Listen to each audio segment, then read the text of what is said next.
नमस्कार, आप देख रहे हैं न्यूज़ 28 आपकी आवाज़ और आपके साथ मैं हूं लक्ष्मी पोद्दार। अक्सर हमने देखा है कि हमारी लाइफस्टाइल में बदलाव के कारण हमें कई परेशानियों का सामना करना पड़ता है और हमारे शरीर में भी कई बदलाव देखे जाते हैं, जैसे बालों का अधिक झड़ना, वजन का अधिक बढ़ना या शरीर में आयरन की कमी होना।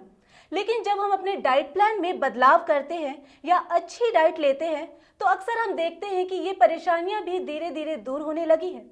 आज हमारे साथ एक ऐसी ही डाइटिशियन और कैंसर विनर दीपिका ए भाटिया जी मौजूद है, जिनसे हम कुछ ऐसे सवाल करेंगे जिनके जवाब आप भी जानना चाहते हैं। दीपिका जी, बहुत बहुत स्वागत है आपका हमारे चैनल न्यूज़ 28 आपकी आवाज़ में। तो आगे बढ़ने से पहले मैं हमारे दर्शकों को बता दूं कि आप जो एज अ डाइटिशियन काम कर रही है, आप एक कैंसर विनर भी रह चुकी है, जिन्होंने किसी टाइम पर कैंसर पर जीत भी हासिल की है। तो दीपिका जी, वो क्या स्टोरी है जब आप कैंसर से लड़ रही थी और कैंसर से जीत हासिल की है? सबसे पहले तो मैं आपका धन्यवाद करती हूँ और न्यूज़ 28 चैनल को भी धन्यवाद कहती हूँ, क्योंकि आज जो मेरी यहाँ स्टोरी चल रही है या जो चीज़ें मैं कहना चाहती हूँ या घर से जो मैं चीज़ों को सोचती हूँ वो मंच शायद काफ़ी नहीं है लोगों के लिए। तो मुझे उस चीज़ को एक इंस्पिरेशन बताना था कि किस तरीके से लोग अपने आप को ठीक रख सकते हैं और किस तरीके का लाइफस्टाइल अपना के अपने आप को बिल्कुल ठीक रख सकते हैं। तो ये चीज़ बहुत ज़रूरी है कुछ ऐसे चैनल्स पर जानी ताकि लोग मोटिवेट हों। तो सबसे पहले मैं अपनी थोड़ी सी स्टोरी बताऊंगी कि मेरे इसके पीछे जो आज मैं डाइटिशियन हूँ इसके पीछे बहुत बड़ी एक स्टोरी है। तो पहले मैं ऐसा कुछ भी नहीं थी, जो इस तरीके की चीज़ें नहीं करती थी। एक सिंपल एक होम मेकर थी, घर में जैसे सभी लेडीज़ अपना घर का काम करती हैं बिल्कुल वैसा ही रहती थी। लेकिन कुछ चीज़ों ने मुझे इस तरीके से झंझोड़ दिया कि मैं इस तरफ आई। तो आज से 5 साल पहले मुझे कैंसर हुआ था और वो लास्ट स्टेज का कैंसर था। 3 साल तक जो है उसमें किसी भी तरीके का यानी कि आप कह सकते हो कि कोई उसको जान ही नहीं सका था, कोई डॉक्टर भी उस चीज़ का अंदाज़ा नहीं लगा सकता था कि ऐसी कोई चीज़ है, क्योंकि वो डिटेक्ट ही नहीं हो पा रहा था। तो देन 3 साल बाद वो डिटेक्शन हुई। आफ्टर तब तक मेरी लास्ट स्टेज हो चुकी थी कैंसर की। जब वो लास्ट स्टेज में पता लगा तो काफ़ी सारे जो डॉक्टर्स ने मुझे जवाब दे दिया था कि शायद आप नहीं बच पाएंगी, और मेरे पास सिर्फ 30% चांस था उस चीज़ के लिए बचने के लिए। तो डॉक्टर ने बड़े क्लियरली इन शब्दों को बोला था कि आपकी विल पावर ही है जो आपको यहाँ तक पहुँचा सकती है या आप ज़िंदा रह सकते हैं। तो बस उसी दिन ठान लिया था। पहले तो सर्जरी हुई बिकॉज़ मेरी लार्ज इंटेस्टाइन नहीं है। लार्ज इंटेस्टाइन में 28 ट्यूमर्स थे, और जब पता चला तो किसी को भी अगर पता चलेगा तो वो उसके पैरों के नीचे से ज़मीन निकल जाएगी। बिकॉज़ मुझे इसलिए इस चीज़ का बहुत तकलीफ़ हुई थी उस समय, क्योंकि मेरे फादर भी जो थे वो कैंसर से चले गए थे। तो मुझे ऐसा लगता था कि शायद मेरी भी ज़िंदगी यहीं ख़त्म हो जाएगी। लेकिन एक 35 या 38 की एज में आपने शायद ज़िंदगी में ज़्यादा कुछ नहीं किया होता। तो हमेशा मुझे एक ही चीज़ सताती थी कि अगर आज मैं कैंसर से चली जाती हूँ तो मैं अपनी लाइफ में आगे कुछ भी नहीं देख पाऊँगी। इवन जो मेरे बच्चे उस टाइम करियर की तरफ जा रहे थे तो इनको कौन संभालेगा। और सबसे बड़ी बात, जब मेरे फादर कैंसर से गए थे तो एक अधूरापन सा ज़िंदगी में स्टार्ट हो गया था आना, कि अब शायद हम अपने पापा के बिना कुछ नहीं कर पाएंगे। बिकॉज़ जो आपके फादर होते हैं वो एक आपकी बैकबोन होते हैं। लेकिन सारी चीज़ें वो मेरी मदर पर आ गई, और देन मेरी मदर ने उनको बहुत अच्छे से संभाला। लेकिन आफ्टर देन मैं यही चाहती थी कि मैं अगर इस चीज़ से निकल जाऊंगी तो शायद मैं बच गई तो मैं बहुत कुछ कर पाऊंगी। तो भगवान से यही दुआ मांगती थी तब कि कुछ ऐसा कर जाऊं ज़िंदगी में कि जो आज मेरी हेल्थ इतनी ख़राब है तो कोई ना कोई तो वजह होगी। तो मैं वो वजह जानना चाहती थी, लेकिन वजह अभी कहीं मिल नहीं रही थी। देन सर्जरी हुई। सर्जरी के बाद 12 कीमो हुई। कीमो ने तो मेरा दिल ही दहला दिया। मतलब आप समझ सकते हैं कि किस तरीके की वो स्टेजेस होती हैं। बाल चले जाना, आँखों के अंदर रोशनी बहुत कम हो गई थी, फेस के ऊपर ब्लेमिशेस हो गए थे, मतलब एक औरत के लिए बहुत सारी उसकी जो ब्यूटी होती है वो बहुत ज़रूरी होती है, लेकिन वो ब्यूटी ऑलमोस्ट ख़त्म हो गई थी और इतना शरीर कमज़ोर हो गया था कि मैं गिलास पकड़कर पानी पीना भी मेरे लिए बहुत मुश्किल हो गया था, क्योंकि कीमो के दौरान मैं फ्रिज के अंदर हाथ नहीं डाल सकती थी, ठंडी किसी चीज़ को नहीं उठा सकती थी, तो अंदर पूरे ईसोफेगस से लेकर नीचे तक सारे छाले ही छाले हो गए थे। बहुत कठिन समय निकाला, लेकिन फैमिली सपोर्ट और मेरा विल पावर, ये दोनों बहुत ज़रूरी होते हैं इस चीज़ से निकलने के लिए। तो ये दोनों ने मेरा साथ दिया, मेरी मदर, मेरे हस्बैंड, मेरे बच्चे, ये हमेशा मेरे साथ थे। शायद मैं इसीलिए निकल पाई। और मेरे भगवान, जिनको मैं इतना ज़्यादा मानती हूँ कि हमारे समाजी हैं, टोटली हम रोज़ हवन करते थे। जिस दिन मैं सर्जरी से भी वापस आई तो सभी बोलने लगे कि अभी तो उठ नहीं सकती। मैंने कहा नहीं, मैं उठकर हवन करूँगी, और टिल आज भी हमारे घर के अंदर हवन होता है। तो मैं यही बोलती हूँ कि हमारे स्पिरिचुअलिटी, विल पावर और फैमिली सपोर्ट, ये तीनों अगर मिल जाएं तो हम बहुत बढ़िया कमाल कर सकते हैं।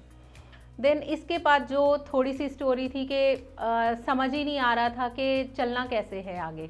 डाइट का बहुत बड़ा रोल था, बीच में कुछ वास्तु टिप्स भी किसी ने बताया, मैंने वास्तु भी किया, लेकिन उसके बाद भी जो वो चीज़ें थी वो मेरे समझ में नहीं आ रही थी कि मेरे हेल्थ क्यों इतनी ज़्यादा ख़राब हो रही है। देन मैंने पढ़ना शुरू किया, तो मैंने कोर्सेज़ किए, क्योंकि शुरू से बीएससी इन डायटिक्स थी, लेकिन कभी प्रोफेशन को चुना नहीं था। लेकिन हस्बैंड की सपोर्ट से मैंने कोर्सेज़, एडवांस कोर्सेज़ और इस तरीके की चीज़ें स्टार्ट करी, क्योंकि जिस भी किसी डाइटिशियन के पास जाती थी और मुझे पता था कि आफ्टर एवरी कीमो मेरा 2.5 kg वेट बढ़ जाता था, तो मुझे समझ नहीं आता था कि वो वेट किस लिए बढ़ रहा है। उसी के पीछे स्टडी किया कि, और दूसरी स्टडी मैंने इसलिए की कि मुझे कैंसर क्यों हुआ। तो चीज़ों को समझ में आया कि बहुत सारी चीज़ों के हम स्ट्रेसेस बहुत ज़्यादा लेते हैं अपनी लाइफ में, इतना स्ट्रेस ले लेते हैं कि जिस स्ट्रेस की वजह से ये चीज़ें हमारे साथ चलती रहती हैं। हम छोटी छोटी चीज़ों का स्ट्रेस किस तरीके से लेते हैं, अच्छा बच्चे ने कंपटीशन में जाना है, बिकॉज मेरा बेटा मैकेनिकल इंजीनियरिंग कर रहा है इस टाइम और बेटी नर्सिंग कर रही है, तो बहुत सारी चीज़ों के मैंने उस टाइम स्ट्रेस ले रखे थे। तो दैट्स वाई, शायद ये भी था, और भी बहुत सारे स्ट्रेस थे। तो वो जो लाइफ में एक स्ट्रेस बनकर आया तो वो कैंसर का रूप ले लिया उसने। तो मेरी सभी दर्शकों से हमेशा यही रहता है कि आप स्ट्रेस कम से कम लीजिए, क्योंकि स्ट्रेस होने से सिर्फ बीमारियां होंगी और कुछ नहीं होगा, क्योंकि हम अपने लाइफस्टाइल को भूल जाते हैं उस समय, हम सिर्फ स्ट्रेस में होते हैं, और जो भी हम खा भी रहे होते हैं ना वो लगता ही नहीं है हमें। दैट्स वाई वो स्ट्रेसेस नहीं होने चाहिए। देन आज मैं बहुत अच्छी डाइटिशियन हूँ, मैं खुद अपने आप पर प्राउड फील करती हूँ, और मेरे जीवन में जितने भी मेरे क्लाइंट्स आए वो सभी मुझ पर बहुत प्राउड फील करते हैं, क्योंकि वो बिल्कुल ठीक हो जाते हैं। लेकिन किसी ने मुझे ये नहीं बताया कि आप हर बार 2.5 किलो वज़न क्यों बढ़ा लेती हैं कीमो में, बिकॉज मेरे डॉक्टर्स भी बोलते थे अक्सर जो है लोग कीमो के अंदर वेट लूज़ करते हैं, आपका क्यों बढ़ रहा है वो मुझे नहीं पता। तो देन मैंने इसके ऊपर भी सर्च किया, तो पता लगा कि लार्ज इंटेस्टाइन ना होने की वजह से बॉडी में एब्जॉर्प्शन नहीं होता। तो एब्जॉर्प्शन ना होने की वजह से बहुत सारी चीज़ें आपको, और दूसरे आपके स्टेरॉइड्स जो कीमो के अंदर दिए जाते हैं, जिसकी वजह से वेट गेन होता है, क्योंकि हर बॉडी डिफरेंट है, किसी का वेट गेन होता है, किसी का बहुत ज़्यादा नीचे की तरफ चला जाता है। तो इस तरीके से मैंने इस जीवन को आज यहाँ तक पहुँचाया है। तो आज मेरे बहुत सारे चैनल्स में भी प्रोग्राम्स आते हैं, एज अ मोटिवेशनल स्पीकर भी मैं हर जगह जाती हूँ। मेरे जीवन में ऐसी कई घटनाएं हुई जिसकी वजह से आज मैं यहाँ हूँ। मैम, ये काफ़ी इंस्पायरिंग स्टोरी है हमारे लिए भी और हमारे दर्शकों के लिए भी, कि आपने कैसे अपने विल पावर के दम पर अपने कैंसर के लास्ट स्टेज पर भी कैंसर से जीत हासिल की। मैम, इसी के साथ मेरा अगला क्वेश्चन है कि आप आज एक प्रयास ट्रस्ट की फाउंडर है, तो मैम ये किस तरीके से काम करता है, आप इसके ज़रिए कैसे लोगों को कैंसर के प्रति जागरूक करती है, इसके बारे में कुछ बताइए हमें। जी, एक्चुअली आज एक प्रयास ट्रस्ट जो है कैंसर अवेयरनेस, वो मेरा सपना नहीं था, ना कभी ऐसा सोचा था कि इस तरीके की कोई चीज़ करूँगी। बस इतना ही चाहती थी कि परमात्मा ने सेकेंड लाइफ दी है, तो सेकेंड लाइफ को मुझे लोगों तक कैसे पहुंचाना है और लोगों को हेल्दी कैसे रखना है। तो जब मैं हॉस्पिटलाइज थी और हॉस्पिटलाइज होने के बाद ये समझ में आया कि जीवन जो है वो बहुत ज़रूरी है, और हेल्थ, जीवन के लिए हेल्थ बहुत ज़रूरी है। क्योंकि आप सब कुछ ज़िंदगी में पा सकते हो, लेकिन आप करोड़ों रुपए भी कमा लो, करोड़ों रुपए देकर भी आप अपनी हेल्थ को नहीं पा सकते।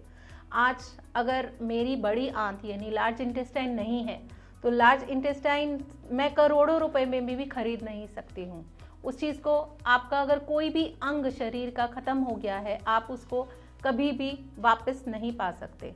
तो यहाँ से मेरा जुड़ाव जो है वो शुरू हो गया अवेयरनेस की तरफ, कि इतने लोग कैंसर से पीड़ित हैं, इतनी दुनिया जो है वो परेशान है। मेरी जब कीमो चल रही थी तभी मैंने पार्क्स के अंदर जा के अवेयरनेस करनी शुरू कर दी थी। जैसे कि मैंने पहले भी बताया कि मैं अवेयरनेस का काम करती थी, लेकिन वो पता नहीं था कि कब वो सिचुएशन स्टार्ट होनी है, क्योंकि ज़िंदगी में हम सब कुछ सोच कर नहीं बैठे होते कि लाइफ में क्या होना है क्या नहीं होना। बस दिमाग में ये चीज़ चली कि मेरे फादर गए हैं, हो सकता है मैं भी चली जाती हूँ उस चीज़ के अंदर से। क्योंकि एक बड़ी मज़ेदार किस्सा था मेरे साथ कि जब मैं कैंसर से पीड़ित थी, तो जब मेरी कीमो होती थी तो मैं हमेशा इतने अच्छे से तैयार होकर जाती थी और हमेशा नए कपड़े पहनकर जाती थी, क्योंकि मैं 2 दिन पहले ज़रूर नए कपड़े खरीद कर लाती थी कि शायद ये मेरी लास्ट हॉस्पिटल जाने का लास्ट डे हो। तो मैं इस तरीके से जाती थी। तो इवन हॉस्पिटल वाले भी पूछते थे कि पेशेंट कौन है। तो इस चीज़ की भी मुझे एक अंदर से एक खुशी होती थी कि चलो, इनको ये ही नहीं पता चल रहा कि पेशेंट कौन है। तो ये कैंसर पेशेंट्स के लिए एक बहुत बड़ी मोटिवेशन थी। तो इवन मेरे डॉक्टर्स भी बोलते थे, जब पेशेंट्स बाहर बैठे होते थे तो वो भी बोलते थे कि इनसे सीखो अगर जीना सीखना है तो देन इसके बाद मेरा मकसद था कि मुझे जितने भी लोग आसपास मुझे नज़र आते थे, रिक्शा पुलर्स हैं, कोई भी है, सब्ज़ी बेचने वाला है, कोई भी है, मैं अपने घर के सामने एक मेरे पार्क है उसके अंदर जाती थी, होर्डिंग्स लेकर जाती थी और इस तरीके से अवेयरनेस करती थी और सबको बुलाती हुई चली जाती थी कि आप 10 मिनट के लिए मेरी बात ज़रूर सुने। और शायद वो एक धीरे धीरे वो सफ़र शुरू हुआ मेरे ट्रस्ट बनाने का। तो पहले इसका नाम कैंसर फ्री इंडिया था, उसके बाद इसका नाम प्रयास रखा गया। उसके बाद जब मैंने देखा कि इसको हमें एक रजिस्टर्ड के रूप में लोगों के लिए लाना है, क्योंकि लोग बहुत सारे पूछते थे कि क्या ये रजिस्टर्ड है, तो देन इसका नाम हमने आसिक प्रयास रखा, जिसके अंदर एक आस छुपी हुई है कि शायद लोग हम लोगों से कुछ सीखें, क्योंकि मेरे ट्रस्ट के अंदर डॉक्टर्स हैं और बहुत सारे ऐसे लोग हैं जो वाकई में आप लोगों को मोटिवेशन देंगे और हम अवेयरनेस का काम हमेशा इसी तरीके से करते रहते हैं। मैम, इसके बाद आप अपने कुछ अपकमिंग इवेंट्स के बारे में बताइए कि आपके आगे के और क्या प्लान्स हैं और आप अवेयरनेस किस तरीके से और किस तरह फैला रही है। जी, जैसे आपको मैंने बताया कि हम अवेयरनेस करते हैं, हम ऑनलाइन भी, जैसे सबका मतलब पूरी दुनिया में लॉकडाउन था तो हमने ऑनलाइन से भी अवेयरनेस स्टार्ट करी। उससे पहले भी हमने एक इवेंट लेकर आए थे दिल्ली में इस्कॉन टेम्पल में, जिसका नाम था लाइव्स रियल हीरोज़। तो हमारा मकसद यही है कि जो दुनिया में जो लोग जुड़े हुए हैं, जो अच्छे काम कर रहे हैं, उनको एक मुट्ठी बनाकर लेकर आना, क्योंकि काम अच्छा सब लोग करते हैं लेकिन वो नज़र नहीं आता। तो हमारा वही मकसद है कि एक दिए से दूसरा दिया जलता है। तो हम बहुत सारे NGOs को लेकर आना चाहते थे, बहुत सारे ऐसे लोगों को लेकर आना चाहते थे जिसका मकसद ही यही था कि हम एक मुट्ठी बनाकर एकजुट होकर काम कर पाएँ इस देश के लिए। तो मैं शुरू से ही, बचपन से ही, हमारे घर के अंदर भी यही एक माहौल रहा कि अपने देश से प्यार करो। तो जिस जगह पर हमने जन्म लिया तो अपनी जन्मभूमि के साथ प्यार करो। तो जिस जन्मभूमि पर कैंसर जैसी चीज़ें आ जाएंगी तो कैंसर को हम किस तरीके से बिल्कुल ख़त्म कर सकते हैं, तो वो तरीका यही था। तो हम लोगों ने पूरे स्टेट वाइज एक इवेंट किया, एक नेशनल इवेंट किया, जिसके अंदर बहुत सारे ऐसे लोग आए हुए थे जिनको हमने ऑनर दिया, अवार्ड नहीं दिया, ऑनर दिया, ताकि वो बहुत सारे लोग जो हैं मिलजुल कर हम काम कर सकें, कैंसर को ख़त्म कर सकें इस देश से। तो मेन मकसद था, क्योंकि अगर हमारी नौजवान पीढ़ी ही कैंसर से पीड़ित रहेगी तो इसके लिए कौन काम करेगा, कौन देश के लिए काम आएगा। तो मेन मेरा मकसद यही था। रही अपकमिंग इवेंट्स की बात, तो 4 फरवरी को एक वर्ल्ड कैंसर डे मनाया जाता है। सभी को पता है कि वर्ल्ड कैंसर डे मनाया जाता है, तो हमारा भी यहाँ पीतमपुरा के अंदर हम इसको वर्ल्ड कैंसर डे को मना रहे हैं और सभी लोग इसके अंदर, काफ़ी लोग पार्टिसिपेट भी कर रहे हैं। तो उसके अंदर हम एक वॉक रखेंगे अवेयरनेस के लिए, जिसमें लेडीज़ और जेंट्स सभी लोग एक स्लोगन लेकर आएंगे कैंसर के ऊपर कि किस तरीके से हम कैंसर को जड़ से ख़त्म कर सकते हैं। तो इस तरीके के मेरे बहुत सारे इवेंट्स चलते रहते हैं, यज्ञ से रिलेटेड भी बहुत सारे इवेंट्स चलते रहते हैं। हम झुग्गी झोपड़ी में जाकर भी अवेयरनेस फैलाते हैं, वहाँ यज्ञ करवाते हैं और कुछ इस तरीके की चीज़ें करते हैं ताकि ये लोग जो हैं, जो बहुत इस तरीके डाउन टू अर्थ पर्सन्स हैं या बहुत सारे स्लम एरियाज़ के लोग हैं, गिफ्ट के बहाने ही हमारी बात सुनने के लिए आएंगे। तो वहाँ हम गिफ्ट्स भी बांटते हैं, यज्ञ भी कराते हैं। तो इस तरीके के हमारे बहुत सारे इवेंट्स जो हैं पूरा साल चलते रहते हैं ताकि जहाँ भी हो सके अवेयरनेस फैला चुके। और सबसे बड़ी बात है, मेरी कोशिश ये रहती है कि मैं मिक्स काम करूँ, यानी कि हम कई बार बोलते हैं कि कैंसर जो है वो अमीरों को आता है, तो ये वर्ल्ड कैंसर डे भी इसी तरीके से हम इसलिए मना रहे हैं क्योंकि स्लम एरियाज़ में हम बहुत सारा काम कर चुके हैं, गरीबों के लिए भी ये बहुत सारी चीज़ें कर चुके हैं और अब ये बारी है दूसरे लोगों के लिए भी। तो मेरी एक हमेशा इच्छा रहती है और मेरे हस्बैंड भी इस एनजीओ के साथ बहुत अच्छे से जुड़े हुए हैं और ऐसे बहुत सारे लोग जो हमारे साथ जुड़े हुए हैं, तो उनको हम बाकी लोगों को भी जोड़ें और इस तरीके के काम करते रहें कि जिसमें कोई अमीर गरीब का भेद ना रहे। और सबसे बड़ी बात कि कैंसर किसी को भी हो सकता है, किसी चीज़ का भी हो सकता है, तो हमेशा सतर्क रहें इस चीज़ से। मैम, इस ट्रस्ट के थ्रू हम उम्मीद करते हैं कि कई लोग कैंसर के प्रति जागरूक होंगे और उन्हें एक उम्मीद मिलेगी, जैसे आपके ट्रस्ट का ही नाम है आस एक प्रयास। तो हम उम्मीद करते हैं कि वो इसके प्रति जागरूक हो और अवेयरनेस ऐसे ही बढ़ती रहे। तो मेरा नेक्स्ट क्वेश्चन आपसे ये है कि आजकल महिलाओं में या देखे जाए तो प्रेग्नेंट लेडीज़ में काफ़ी ज़्यादा आयरन की कमी पाई जाती है, जिसे एनीमिया भी कहते हैं। तो आपकी डाइट के थ्रू इस कमी को कैसे पूरा किया जा सकता है, आप अपने विचार बताइए। मेरा अपना एक क्लिनिक भी है, बीबी हेल्दी डाइट क्लिनिक के नाम से, जिसके थ्रू मैं कंसल्टेंसी भी देती हूँ और स्पेशली जितने भी कैंसर पेशेंट्स मेरे पास आते हैं उनके लिए कंसल्टेशन टोटली फ्री होती है और बहुत सारे कैंसर पेशेंट्स इसके लिए मेरे से बहुत मदद मांगते हैं और जहाँ जहाँ भी मेरे पास हो पाता है या जितना मेरे से हो पाता है मैं उनके लिए टोटली फ्री ऑफ कॉस्ट इस चीज़ को करती हूँ और बहुत लोग इससे फ़ायदा उठा चुके हैं। तो लक्ष्मी जी, आपका क्वेश्चन था अनीमिया, तो मैं यहाँ बात करूँगी कि स्टार्टिंग मुझे भी अनीमिया से ही हुई थी। जब मुझे कैंसर हुआ था तो मुझे पता नहीं चला था कि अनीमिया चीज़ क्या होती है, या लेडीज़ इसके बिल्कुल जो कोशिश लेडीज़ की होती है कि ठीक है खा लिया, नहीं खाया। तो यहाँ से जब ब्लड बनना बंद हो जाता है लेडीज़ के अंदर, दोपहर को अगर बच्चे आ गए हैं तो खाना खा लिया, नहीं तो चाय पीकर सो जाती हैं, बिस्किट खाकर सो जाती हैं, तो ये बहुत बड़ा एक अभाव शुरू हो जाता है बॉडी के अंदर। जब न्यूट्रिएंट्स नहीं जाते बॉडी के अंदर तो अनीमिया यहाँ से शुरू होता है, क्योंकि हर महीने एक जो सभी को पता है कि लेडीज़ को पीरियड्स होते हैं जिसकी वजह से ब्लड काफ़ी चला जाता है। तो अपना ध्यान रखना आपके हाथ में है कि आपको कितने न्यूट्रिएंट्स चाहिए और आपने अपनी बॉडी को किस तरीके से बनाना है। मैम, जैसे अभी आपने बताया पीरियड्स का, तो मेरा नेक्स्ट क्वेश्चन आपसे यही था, जो आजकल आमतौर पर महिलाओं या लड़कियों में देखने को मिलती है वो है इरेगुलर मेंस्ट्रुअल साइकिल, यानी जिस डेट पर पीरियड्स आनी होती है या तो वो डेट से पहले ही आ जाती है या बहुत बाद में आती है। चाहे इसका रीज़न कोई भी हो, या तो बिजी स्केड्यूल हो या फिर खान पान में बदलाव हो। तो आप एज अ डाइटिशियन हमारी महिला दर्शकों को वो तरीके बताएं कि एक तो इसके क्या कारण है और ऊपर से आपकी डाइट के थ्रू इससे कैसे निजात पाया जा सके। जी लक्ष्मी जी, एक्चुअली जो लेडीज़, जैसे कि मैंने बताया कि न्यूट्रिएंट्स नहीं लेती प्रॉपर, और पीरियड्स का होना, इर्रेगुलर होना, ये आज मेरे पास शायद 1000 ऐसे क्लाइंट्स आ चुके हैं जिनके ये इस तरीके से प्रॉब्लम्स आई हैं और वो ठीक भी हो चुके हैं। लेकिन ये इरेगुलर पीरियड्स होते ही क्यों हैं, इसका आज आपको मैं बताऊंगी कि क्यों होते हैं। सबसे पहले हमारा बिजी लाइफ शेड्यूल, जिसके अंदर जो गर्ल्स हैं, स्पेशली गर्ल्स, रात को देर तक जागना, जिसके अंदर हॉर्मोन्स की दिक्कत हो जाती है। अगर आपने ये REM पीरियड एक सुना हो, आप गूगल भी सर्च कर सकते हैं कि REM पीरियड होता क्या है। REM means rapid eye movement. तो ये हमारा 11 से 12 बजे शुरू हो जाता है, जिस समय हमारे जितनी भी शरीर का टूट फूट है वो ठीक होना शुरू होता है। और इसके लिए जो समय होता है वो 4 बजे तक होता है, 3 से लेकर 4 बजे तक।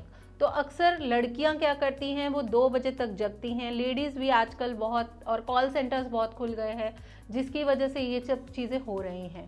और अगर आज की न्यू जनरेशन की बात करें तो वो रात को काफ़ी टाइम जो है, अपना टाइम जो है वो फेसबुक पे, व्हाट्सएप पे इस तरीके से ज़्यादा इन्वेस्ट करते हैं अपना टाइम। तो दैट्स वाई ये प्रॉब्लम्स आज बढ़ती जा रही हैं इरेगुलर पीरियड्स की। तो इसमें आते हैं PCOD, PCOS, PMS। तो ये सब प्रॉब्लम्स आती चली जाती हैं। और देन बच्चों को आगे चलकर जब मैरिज करनी होती है तो उसके बाद उनको कंसीव करने में दिक्कत होती है। तो that's why the main reason ये है। और दूसरा रीज़न है आपका फास्ट फूड। तो जितना भी आप फास्ट फूड खाते हैं वो मैदे का बना हुआ होता है, और कौन से ऑयल्स यूज़ करते हैं आपको नहीं पता होता। और आपके बिजी होने की वजह से आप घर का खाना कम खाते हैं। और सबसे बड़ी बात, लंच के टाइम आप लंच नहीं करते, आप डिनर के टाइम डिनर नहीं कर रहे हैं, ब्रेकफास्ट के टाइम आप ब्रेकफास्ट ही नहीं कर रहे हैं, इवन आप स्किप कर रहे हैं ब्रेकफास्ट को, क्योंकि आप सुबह देर से उठ रहे हैं। तो ये लाइफस्टाइल डिजीज़ है। और PCOD हमेशा आपका डाइट से ही ठीक हो सकता है। अगर आप अच्छा डाइट लेंगे आप PCOD को बिल्कुल रिवर्ट कर जाएंगे। तो ये मेन कारण होते हैं हमारे हॉर्मोन्स में हमारा एंड्रोजन्स बढ़ जाते हैं बहुत ज़्यादा, और ईस्ट्रोजन्स कम हो जाते हैं, जिसको हम एंड्रोजन्स को मेल हार्मोन्स भी बोलते हैं।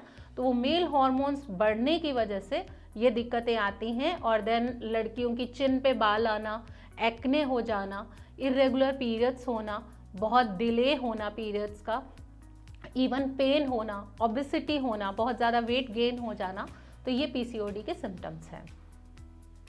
तो मैम, ये तो हम सबको पता है कि आजकल हमारे लाइफस्टाइल में काफ़ी बदलाव आ गया है। जैसे हमारे खाने पीने, सोने, रहन सहन का पूरा तरीका ही बदल गया है। एक बिजी शेड्यूल में हम लोग रहने लगे हैं। तो आपके डाइट प्लान के थ्रू जो हमारे दर्शक हैं जिनका बहुत ही बिजी शेड्यूल रहता है, तो वो उस शेड्यूल में कैसे अपने आप को फिट एंड फाइन रख सकते हैं? जी लक्ष्मी जी, देखिए बिजी शेड्यूल हर एक का है, लेकिन खाना तो हर एक इंसान ने खाना ही है।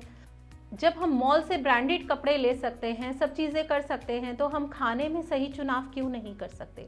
तो खाने में अगर आप सही चुनाव करें, हेल्दी डाइट ले, तो आप इस तरीके की प्रॉब्लम्स में कभी भी नहीं फंसेंगे। हम जितने मर्जी बिजी हों, जितने मर्जी, लेकिन हम सब लोगों ने खाना तो खाना है। अगर हम खाना सही खाते हैं तो हम कभी भी किसी प्रॉब्लम के शिकार नहीं हो सकते। ठीक है। तो मैम, अब जो मैं आपसे क्वेश्चन पूछने वाली हूँ वो हमारे बहुत सारे दर्शकों का सवाल है, इवन मेरा भी सेम ही सवाल है।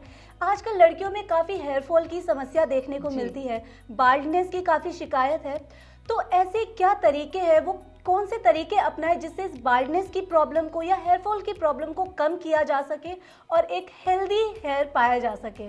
जी लक्ष्मी जी, एक्चुअली आज बहुत सारे मेरे पास क्लाइंट्स भी आते हैं, और स्पेशली जो एलोपेशिया आज लड़कियों में, लड़कों में, सभी में पाया जाता है, जिसको हम गंजापन भी बोलते हैं। तो बाल बहुत ज़्यादा झड़ना, डैंड्रफ होना, और इस तरीके की समस्याओं से आज बहुत बच्चे भी जूझ रहे हैं।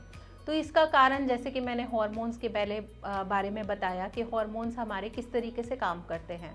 तो हम सबसे पहले इस चीज़ को भूल चुके हैं, अपने लाइफस्टाइल को बिल्कुल भूल चुके हैं कि हमें कैसा लाइफस्टाइल चाहिए।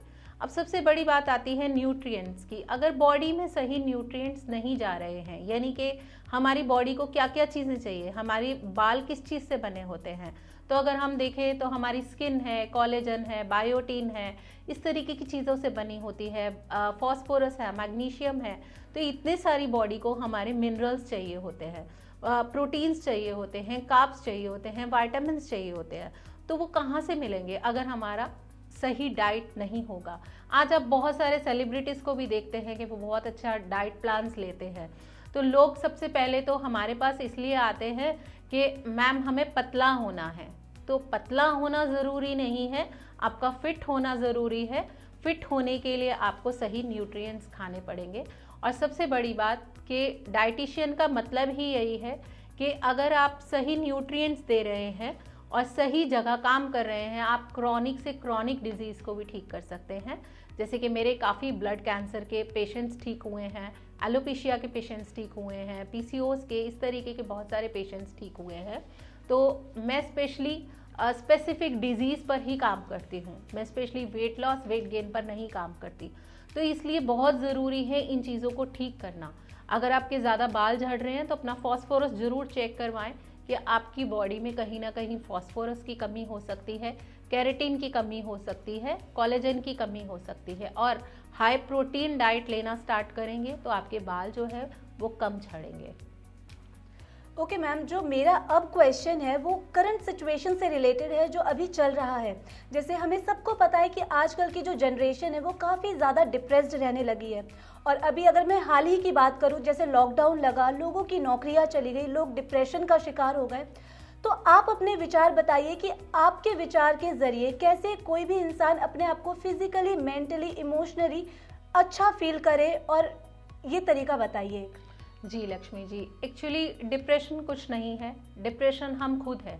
मेन प्रॉब्लम है कि हमारी जो सोच है, हमने आसपास का ऐसा माहौल बना लिया है, हम खुद लोनलीनेस महसूस करना शुरू कर देते हैं। लॉकडाउन हुआ, आज बहुत सारे लोगों का व्यवसाय जो है वो चला गया, बहुत सारी चीज़ें ऐसी हुई। अगर हम सोचें कि ये सब चीज़ें तो होती ही रहेंगी लेकिन हमारी लाइफ बचेगी तो ही हम कुछ कर पाएंगे, तो हमें अपने आसपास का सबसे पहले देखना चाहिए। हमारे बच्चे हैं, हमारे पेरेंट्स हैं, तो ये बहुत सारी चीज़ें हैं।